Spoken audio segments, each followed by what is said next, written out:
Hello guys, welcome back to the channel. In today's tutorial, I'm going to show you how you can center your cover page, letter or text in Microsoft Word.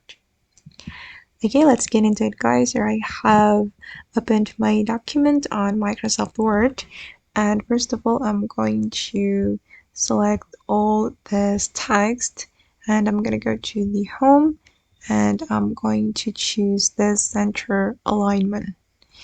Okay, and to make it centered here, I'm going to give you tips. You can go to the layout menu and then you can click on this icon.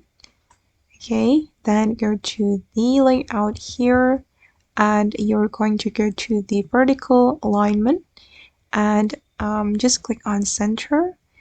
Then we can click on OK. Alright, now it's done. And now the title of my document has been centered. Okay guys, and that's all the way to center our cover page, letter or text in Microsoft Word. I hope this tutorial will be useful for you. Thank you so much for watching and bye.